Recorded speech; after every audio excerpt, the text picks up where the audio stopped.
그러니까 지나간 얘기만 하는 게 아니라 그를 통해서 이번 분기에는 어떤 기업들이 좋아질 수 있을까에 대한 고민도 같이 있을 거라고 생각을 합니다.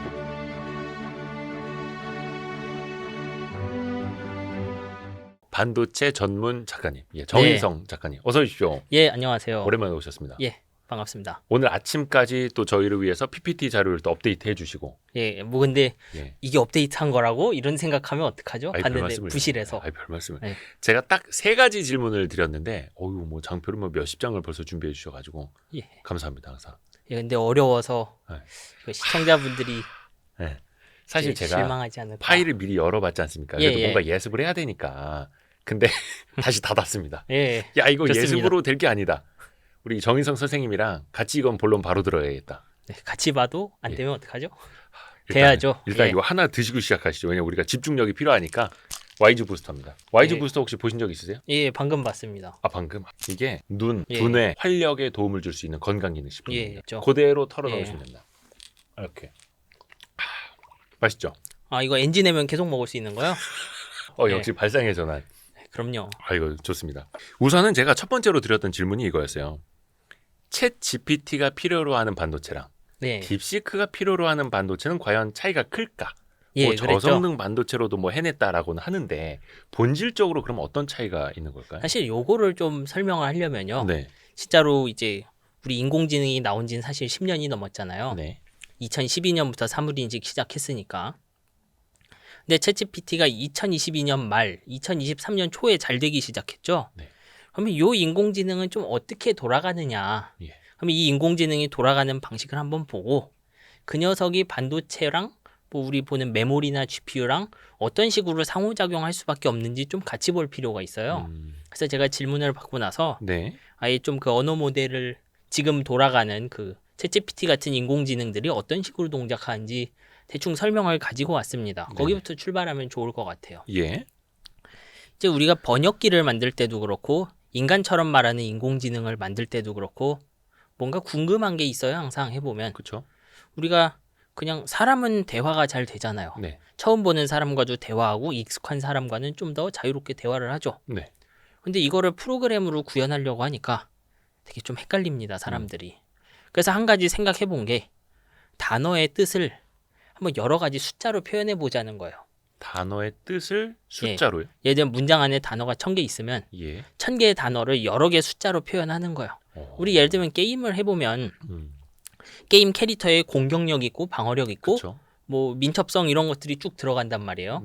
그거랑 마찬가지로 단어 하나하나에다가 그 공격력, 방어력 같은 수치를 다 써주는 거예요. 예를 들면 이 그림처럼 제가 예를 들면 아빠라는 단어를 놓고 2개의 숫자로 표현하고 싶은 거예요. 일단 그냥 보죠. 그리고 아버지라는 숫자가 있는데 여기 보니까 아빠라는 숫자는 0.77, 0.72 아빠, 아버지가 각자 이를 가지고 있고요.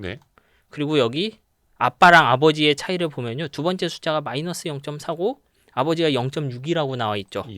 그러면 우리가 이런 숫자를 보고 해석을 나름 할 수 있어요. 여기 있는 첫 번째 숫자는 성별을 나타내는 거구나. 그리고 두 번째 숫자는 존대의 정도를 나타내는 건가 보다. 이런 식으로 생각할 수 있죠. 이 아빠랑 아버지는 둘 다 성별 쪽이 플러스고 그리고 아빠 쪽에선 존댓말 쪽 마이너스고 여기는 존댓말 쪽 플러스로 나와 있죠. 그러면 아빠랑 아버지란 단어의 차이가 여기서 보이는 거예요. 그럼 그거랑 비슷하게 엄마나 어머니란 단어는 어떻게 하느냐. 첫 번째가 이거 성별이라고 했죠. 이거 존대고 두 번째 줄이. 그래서 이 엄마라는 숫자를 엄마라는 단어를 제가 설명을 할 때 성별에 해당하는 건 마이너스를 넣은 거예요. 이 아빠의 성별이랑 숫자 부호가 다르죠. 그리고 엄마랑 아빠를 비교해 보면은 존대의 정도는 둘 다 마이너스죠. 그러면 엄마란 단어도 엄마에서 어머니로 가면은 숫자가 커지고 그리고 어머니에서 뭐 어마어마 막 극존칭이죠. 이런 식으로 가면 단어를 설명할 수 있지 않겠느냐. 이런 생각들을 한 거예요. 뭔가의 규칙이 있네요. 저 안에서. 이게 그 단어 하나하나당 공격력, 방어력 같은 개념인 거예요. 그러니까 우리가 알고 있는 단어라는 게 예를 들어 존대라는 개념도 있고 반말이라는 개념도 있고 과거, 현재, 미래 개념도 있고 뭐 다양하잖아요. 단어 하나에. 그거를 숫자로 잔뜩 나타내면 우리가 뭔가 해석을 할 수 있지 않을까. 이런 생각을 했던 거죠. 이제 그렇게 해서 성과가 좀 나왔습니다. 과거에. 근데 이제 문제는 뭐냐. 요런 동음이에요. 선물과 선물. 예, 예를 들면 요거를 처음에 선물을 주셔서 감사합니다. 옆에 있는 요 음료수 같은 거. 네네. 요거는 우리가 건강기능식품. 그렇죠. 건강기능식품. 저에겐 선물이겠죠. 예. 네. 그럼 요건 기프트냐? 기프트에 해당하죠. 예. 그 밑에 있는 거는 피처스에 해당해요. 영어로 그쵸. 쓰면. 미래, 선물. 예. 뭐 그렇게 얘기를 할 수 있는데 그러면 요런 동음이어를 동일한 숫자 집합으로 만들 수 있느냐? 네. 이런 생각을 하게 됩니다. 우리 요 선물 두 개가 다르다는 걸 어떻게 알았나요, 실제로? 문맥으로. 문맥으로 알았어요. 네. 예. 전체 문장을 봤기 때문에 아는 거예요. 그렇죠. 그래서 이제 사람들이 생각을 하게 돼요. 우리 이 단어 하나에 숫자만 빼곡히 넣어서는 안 되겠구나. 네. 이 생각을 하게 됩니다. 그래서 우리에겐 두 가지 그 고민할 것이 생긴 거예요. 하나는 네. 우리가 단어의 진정한 의미를 표현하려면 단어 하나에 숫자가 몇 개나 필요할까? 이거랑 그러면 요 단어 하나를 표현하는 숫자 개수를 찾았으면 그 다음에는 문맥을 어떻게 반영해서 요 단어의 진짜 뜻을 찾아낼 것이냐. 예. 요 두 개의 문제가 생겨납니다. 이제 그 문제들을 해결해준 가장 유명한 솔루션이 어떻게 보면 GPT인 거예요. 그래서 GPT는 이거를 어떻게 찾기로 했느냐. 일단 처음에 말씀드린 것처럼 그 전체 문장들을 단어의 그 의미의 단위, 이제 토큰이라고 부르는데 여기서 네. 그 토큰으로 다 분리를 해요. 그러면 예를 들면 한 4096단어 정도를 분석한다고 하면요. 네. 여기 뭐 예를 들어 4096개 단어를 쭉 적어요. 네. 프롬프트에. 그러면 단어 하나하나마다 아까 본 것처럼 존댓말, 반말 이런 거 의미하는 수많은 숫자들을 만들어 놔요. 예. GPT-3 같은 경우 이 숫자가 몇 개냐 하면 10,000개가 넘어요. 예. 단어 하나의 의미를 표현하는 게 10,000개가 넘는 숫자를 쓰겠다는 거죠. 단어 하나당. 예. 그렇죠. 그러니까 제가 4096개 단어를 쓰려고 하면 각 단어가 10,000개, 12,000 몇 개 정도 될 거예요. 네. 그 정도의 특징을 전부 가진 채 늘어서 있는 거예요. 4096 곱하기 뭐 만 이런 식으로. 예. 예. 우리 단어 하나를 표현할 때 10,000개 넘는 숫자를 썼으니까요. 그 다음에는 그럼 이렇게 해서 표현하면 되냐? 그러면 여전히 동음의어 이런 거 문제가 해결 안 되죠. 예. 그래서 문장을 인공신경망 안쪽, 인공지능 안을 보내면서 요 단어 하나하나 표현하는 뜻을 문맥을 고려해서 서서히 바꿔가자는 생각을 하게 돼요. 문맥을 고려해서 서서히 바꿔가자. 그러니까 제가 처음에 문장을 보면 예. 4,000 몇 개 단어가 들어가 있잖아요. 네. 그러면 이 인공지능이 분석을 처음 할 때는 4,000 몇 개 단어의 사전적인 의미를 넣고 출발을 한 다음에 인공신경망이 GPT의 경우 96개의 층으로 이루어져 있는데 네. 첫 번째 층을 지나면 그 4,096개 사이의 그 관계들을 조금 더 반영해서 요 위에서 봤던 숫자들을 조금씩 바꿔주는 거예요. 예를 들어 요 어마어마라는 단어가 그 조선시대 사극에 나올 때랑 뭐 현대 뭐 재벌 드라마에 나올 때 의미가 좀 다를 거잖아요. 네네네. 그러니까 요 단어 하나의 숫자를 파악할 때 전체 맥락상 이게 조선시대 얘기면은 뭔가 좀 조선시대스러움을 이렇게 더해주고 빼주고 하고요. 그리고 이게 고려시대면 고려시대 느낌 더하고 빼주고 해주겠다는 거예요. 그 일일이 사람이 합니까? 그게 안 되니까 머신러닝을 쓰죠. 그거를 사람이 하려던 시도는 전부 실패했기 때문에 과거에 네. 머신러닝을 쓰게 된 거예요.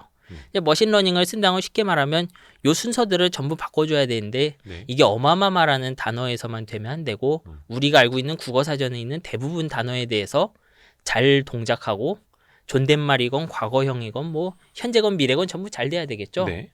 근데 그런 거 프로그래머가 일일이 할 수 없으니까 그냥 인터넷에 있는 데이터들 쫙 긁어와서 정답 오답만 잘 맞춰주면은 요 내부에서 알아서 단어들의 그 관계성을 파악해서 예. 단어의 진정한 의미를 파악할 수 있게 만들어주겠다. 그래서 번호를 다 알아서 매긴다. 예, 그렇죠.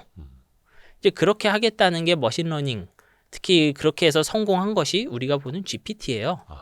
정확하게 이 트랜스포머는 GPT 내부를 구성하는 벽돌 같은 거라고 생각하시면 돼요. 저거를 먼저 구글이 만들었다는. 그렇죠. 2017년에. 네. 2017년에 구글이 트랜스포머 구조를 만들면서 요 단어, 요 몇백 개 혹은 몇천 개의 단어들 사이에 그 인과관계를 서로 반영할 수 있게 그런 길이 열렸고, 근데 이론은 쉽죠. 근데 실제로는 대화해보면 사람처럼 좀 대화가 안 되고 그랬는데 그렇죠. 이 트랜스포머를 사용해서 정말 좀 인간처럼 대화가 되더라 하는 걸 만든 게 GPT인 거예요. 그럼 요 녀석은 실제로는 어떻게 동작하는지 좀 자세히 보면요. 네. 일단 기본적으로 이런 걸 만들기 위해서 한 단어씩 단어를 출력하게 만들어놨어요. 이게 무슨 의미냐? 여기 보면은 제가 이렇게 질문을 했잖아요. 그럼 이 질문을 한 다음에 지금 보는 유튜브 채널 이름을 알려줘. 이게 제 질문이면은 인공지능이 대답을 해야 되겠죠. 그러면 인공지능은 처음에 이 질문을 받으면 요 단어들 하나하나의 진정한 의미를 파악하기 시작해요. 그러면 지금은 그냥 뭐 사전적 의미 좀 쓰고요. 그 다음에 보는이란 단어의 진짜 의미를 파악하기 위해서 지금이란 단어의 분석 결과를 사용하고요. 유튜브라고 쓰여 있는 단어의 뜻을 파악하기 위해서 지금 보는 얘네들의 분석 결과를 또 사용하는 식으로 쭉 앞으로 가요. 그럼 또 요 네 번째 단어 분석할 때는 앞에 세 개를 사용하겠죠. 그렇게 해서 여기선 질문에 해당하죠. 질문의 진정한 의미를 파악한 다음에 AI에게 태스크 일을 하나 시켜요. 요 다음에 나올 단어를 맞춰라 라고 시킵니다. 그러면 여기까지 분석해 놓으니까 AI는 이제 알아요. 아, 나는 질문이란 걸 받았구나. 그러면 이제 첫 번째 답변을 형성하는 거예요. 난 질문을 받았으니까 근데 질문이 지금으로 시작했네. 그러니까 지금이라고 한 단어 말해야겠다 일단. 이렇게 돌아갑니다. 그러면 한 단어 대답했죠. 그러면 그 다음 돌아갈 때는 기존 질문이랑 새로 자기가 만든 단어 있죠. 요거를 다시 되먹여요. 그리고 자기가 만든 단어를 분석할 때 앞에서 썼던 또 7개 단어 분석 결과를 사용합니다. 여기서. 그러면 여기까지 이제 8단어죠. 요거 분석한 결과로 두 번째 답변 단어를 만들어요. 또. 그 다음에 두 번째 답변 단어를 만든 다음에 세 번째 답변 단어 만들고요. 그렇게 해서 답변 끝날 때까지 계속 돌아갑니다. 얘가 메모리를 많이 사용하게 되는 이유인 거예요. 그러니까 사람한테 물어봤을 때 답변하는 거랑 거의 비슷하네요. 아, 지금 보는 유튜브 채널이요? 아, 지금 언제 며칠 몇 시에 몇 분에 지금 보고 계시는 채널은 뭐다 이런 식으로. 근데 우리는 좀 대답할 때 길게 보는 경향이 있잖아요. 전체 그림 보고. 이건 진짜로 한 단어씩 만들어요. 이렇게. 그래서 이런 GPT 형태의 AI들 써보면은 일단 여기서 yes라고 답하면 뒤에 가서 좀 no라고 대답을 못한다든지 이런 문제가 있어요. 왜냐하면 지금 한 단어 말했고 요 한 단어 포함해갖고 새로운 질문을 받은 거랑 똑같아요. 얘한테는.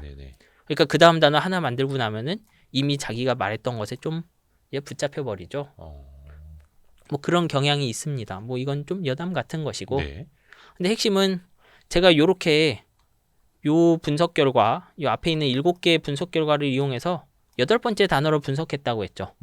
그리고 8개 자기 답변까지 이용해서 9번째 단어 분석하고 10번째 단어 만들고 그러면은 이 분석 결과가 전부 요 안에 남아 있어야 돼요. 대답하는 동안.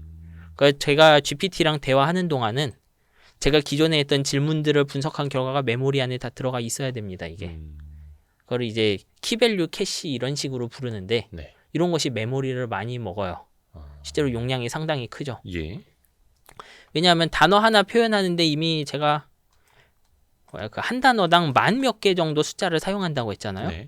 근데 요 10,000몇 개 있는 숫자들의 관계를 또 분석하기 위해서 요 안에다는 몇 배 거대한 숫자들을 미리 저장을 해놔야 돼요.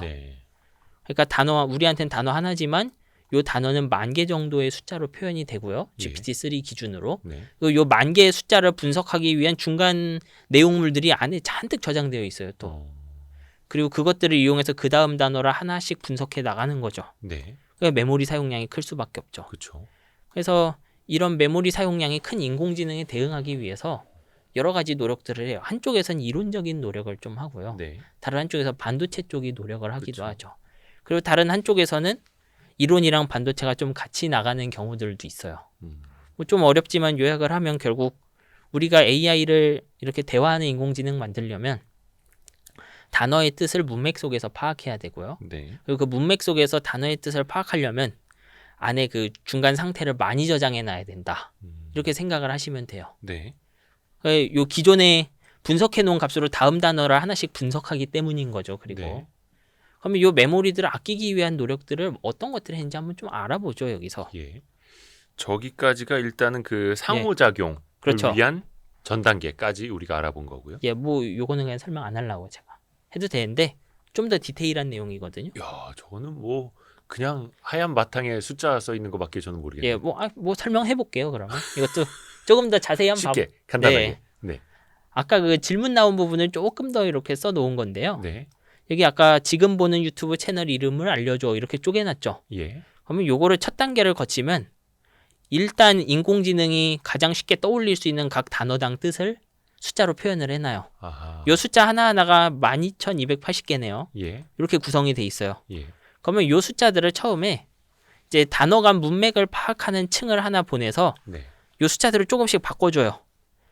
그러니까 이제 여기서 한번 넘어가고 나면 요 단어들의 뜻이 사전적인 정의에서 문장 속의 의미로 변화하죠.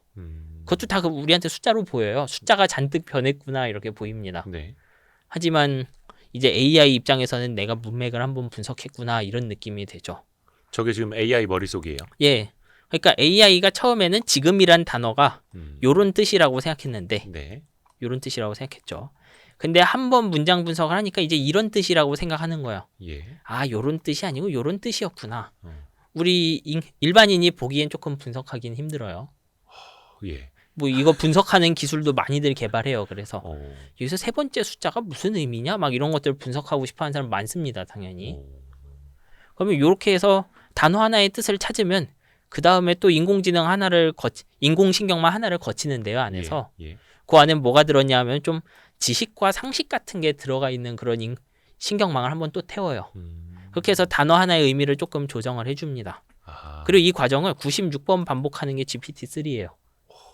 이렇게 하면 결국 또 단어 요 12,280개의 숫자가 단어당 붙어 있고 예. 그 단어가 조금씩 숫자가 변해 있죠. 네. 그럼 변한 거를 또 그 다음 층으로 넘기고 하는 거예요. 그래서 우리가 딥 뉴럴 네트워크, 심층 신경망이라고 부르는 거예요. 예. 신경망의 층이 96개나 있잖아요. 네네네. 그러니까 GPT-3를 놓고 보면 단어 하나 나아가서 단어들이 포함된 문장을 분석할 때 96개 층을 지나가니까요. 이런 복잡한 작업을 96개 하는 거예요. 각 층이 하는 일은 조금씩 달라요. AI가 대단한 친구네요. 그리고 이걸 들어보면 일단 왜 GPU 쓰는지 조금 짐작이 돼요. 이게 뭔지 복잡한 거를 한꺼번에. 사실 복잡하진 않죠. 횟수가 많을 뿐이지. 단순한 거를 많이. 예, 요 안에 들어가 보면 결국 곱셈이에요, 이거. 이게 뭐 웨이트들 그냥 벡터에 곱한다 이렇게 표현하는데. 그러니까 어렵고 난해하고 복잡한 게 아니라 예, 단순하고 많은 것들. 그러니까 좀 복잡한 수능 4점짜리 문제 푸는 느낌이 아니고 예. 수능 2점짜리 문제를 한 1억 개 정도 풀어라. 예. 이런 식으로 내는 거에 가까워요. 그러니까 저걸 해내려면 GPU가 예. 필요한 거고. 그리고 인공지능 학습 과정은 제가 요 단계 하나 넘어갈 때 예. 제대로 된 숫자 뽑아내게 하는 과정이에요. 그러니까 요 앞에 있는 첫 단어에서 무언가를 곱했으니까 요렇게 단어가 변한 거잖아요. 한층 거쳐갔을 때. 네. 근데 제가 엉뚱한 숫자대로 곱하면 단어의 뜻을 잘 해석을 못하죠. 망가지겠죠. 예. 그래서 그거 하게 만드는 것이 머신러닝이에요, 사실. 딥러닝이죠, 그게. 근데 저거는 이제 GPT-3 기준으로 설명해 그렇죠. 주신 거고, 4, 뭐 지금 4, 5나 이런 것들도 4.5, 예. 큰 그림은 비슷해요. 큰 그림 비슷한데 이게 좀 어떻게 보면은 일단 이론상 할 수 있는 걸 다 해본다는 느낌이에요. 이게 무슨 말이냐면 지금 예를 들면 여기 7번째 단어를 분석할 때 네. 앞에 있는 6개의 단어들을 분석한 결과를 사용한다고 했잖아요. 네. 근데 예를 들면 이 단어 개수가 4,000번째라고 해보죠. 네. 4,000번째 단어를 분석하는데 첫 번째 단어부터 3,999번째 단어의 의미를 하나씩 전부 다 반영을 한다. 네. 인간이 그렇게 문장을 해석할까요? 아니죠. 예전 제가 셰익스피어 뭐 이런 거 읽을 때 읽지 않습니다. 당연히. 셰익스피어의 그 20페이지 몇 번째 단어를 읽을 때 앞에 있는 모든 단어의 의미를 고민하느냐. 그건 아니잖아요. 그렇죠. 복선 같은 걸 좀 고려할 수는 있겠지만 그건 이제 문맥과 스토리로 기억을 하는 거니까. 그렇죠. 좀 이렇게 인간 머릿속에 이게 압축되어 있기도 하고 예. 단어를 하나씩 음미하고 기억하진 않아도 좀 문장 단위로 기억해 놓기도 하고 그렇죠. 네네네. 일단 이게 성공했으니까 이거랑 비슷한 방법들을 사용해 보기 시작합니다. 사람들이. 네네네. 그래서 예를 들면 여기서 이 분석을 할 때 여기서 그러면 단어 하나하나를 이렇게 반영하는 게 아니고 예. 단어를 한 20몇 개씩 묶어서 20몇 단어당 한 번씩만 이렇게 의미를 종합해보자. 네. 이런 접근들도 있어요. 이제 이런 접근들이 조금 성공을 하니까 기존의 GPT가 그 인간이랑 질문 답변 합쳐서 한 4,000 토큰? 한 한글로 따지면 3,000단어 정도밖에 대화를 못 했거든요. 네. 근데 제밀이나 클로드 같은 걸로 넘어가면요. 그게 10,000단어, 100,000 단어로 쫙 늘어나요. 질문 답변 가능한 게. 왜냐하면 기존에는 단어 하나하나를 전부 다 다른 단어와의 관계를 분석했는데 네. 이제 단어로 막 몇십 개, 몇백 개씩 묶어갖고 한 번에 처리하거든요. 아, 한 동네 사는 애들. 그렇죠. 이 말 나오면 저 말도 같이 이어지는 친구들. 그렇죠. 예를 들면 여기 있는 단어가 100개라고 하면 10단어를 하나로 묶어서 예. 요 10단어 하나 묶은 의미를 뒤에 있는 10단어 묶음을 내가 분석하는 데 사용하고 이렇게 단어들 묶음을 다음 단어 묶음을 번역할 때 해석하고 뭐 예를 들어서 엄마 아빠 나오면 아들 딸 나오더라. 이런 식으로. 그냥 기계적으로 잘라요. 10단어 10단어 이런 식으로. 연계를 짓는 게 아니고요. 예, 연계는 요 층을 지나가면서 사후적으로 아는 거예요, 제가. 처음에 단어가 들어왔을 땐 그 단어가 연계를 몰라요. 그러니까 그 연계들을 분석하기 위해서 일단 단어들이 인공지능에 집어넣는 건데 네. 그 집어넣는 단위를 단어 하나하나 다 분석하라고 할 거냐. 네. 이게 정확한 의미의 단위인지는 모르겠지만 단어를 10개 한 번에 할 것이냐. 요런 차이들인 거예요. 하여튼 뭐 이런 솔루션들을 많이 개발을 해왔습니다. 근데 이런 솔루션들 개발 과정을 보면 네. 이제 짐작이 되죠. 이미 앞에서 설명드렸지만 정말로 단어 하나하나를 10,000개 넘는 숫자로 표시하는 게 맞냐. 내가 게임하면 게임 캐릭터 능력치는 공격력, 방어력, 체력, 뭐 만화 이런 거 10 몇 개밖에 없는데 네. 예를 들면 내가 한 10단어 정도 되는 문장 안녕하세요, 반갑습니다, 뭐 정인성입니다 이런 걸 분석하는데 그 한 10단어 되는 문장이 각 단어가 10,000개의 뜻을 갖고 있는 게 맞냐. 좀 이런 의문도 들죠. 좀 과도할지도 몰라요, 실제로. 네. 그런 의문도 들고 그럼 이렇게 거대한 녀석을 들고 우리가 분석을 해야 되는데 그러면 10,000개가 넘는 어떤 숫자를 가진 개별 의미의 단위들을 전부 하나씩 연결하고. 예, 요 단어 하나하나를 음미하면서 내가 다음 단어의 의미를 분석하는 게 맞느냐. 비효율적이겠네요. 예, 그런 고민이 드는 거예요. 그 실제로 요 단어를 하나하나 늘릴 때마다 GPU가 해야 되는 계산이 제곱으로 늘어나요. 이게 쿼드레이틱해요, 보면. 예. 예를 들면 제가 2,000단어짜리 질문 답변 할 수 있는 그런 AI를 만들었다가 구조를 유지한 채 4,096단어로 이걸 늘리면요. 계산이 4배 필요해져요. 그러면 아까 말한 것처럼 단어 하나하나 쓰는 게 아니고 단어 4개를 묶어서 처리하면 네. 그것도 4분의 1로 줄일 수 있겠죠. 아하. 뭐 그런 접근들을 계속 해보고 싶은 거예요. 그 이론적인 접근들이죠. 그래서 이제 GPT란 녀석을 봤더니 단어 하나하나의 의미를 분석해서 다음 단어들을 분석하고 예측하게 했더니 인간처럼 말하더라. 근데 이건 너무 빡빡하니까 우리 요쪽은 조금 풀어주고 조금 쉽게 만들고 한쪽은 대신 그 처리할 수 있는 문장의 길이를 늘리면 더 쓸만해지지 않을까. 이런 생각을 하게 된 거예요. 이제 그런 접근들을 좀 살펴볼 겁니다, 여기서. 이런 노력들을 실행하기 위해서는 이론적 돌파도 중요하고요, AI 쪽에. 네. 그리고 그거에 맞는 반도체 개발들도 굉장히 중요해요. 그걸 한번 같이 볼 생각입니다, 이제. 네.